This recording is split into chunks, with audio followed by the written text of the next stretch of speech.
People weigh the value and judge strongly. It's a strong modern philosophy brought on by the notion of first impressions. But if you ever saw SpongeBob, only the first season was fantastic, and it had many epic music numbers.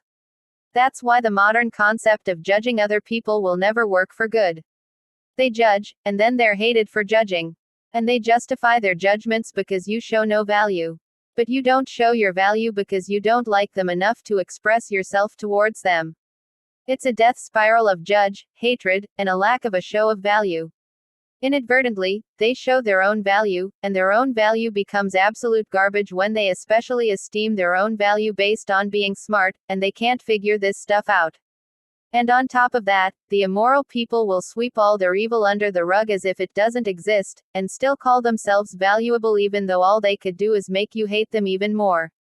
So they have to be either happy by themselves or else swindle around with people who are maybe on their same side, like literally it has to be all of their side, like a club, or else well, quite frankly they aren't smart enough to keep quiet, and then they want to speak for my value, when I've been quiet about it. I'm surrounded by imbeciles admitting their intellectual faults, yet still assuming themselves geniuses by virtue of lack of virtue. It's double negative. It's not something that works for anyone. Just because you know language code and some major concepts doesn't mean I don't, and just because you're spying all the time, doesn't mean you'll learn any of the good things. Literally any good thing made able by a good genius is otherwise forbidden knowledge during an evil time.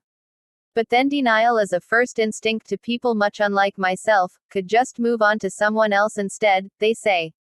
As if you know how any of this goes. There's an import of geniuses because there's no honor but the honor of forcing a migrant to prove themselves or suffer. Talk about a lack mindset. If heaven has a weighing scale, both you and yo mama,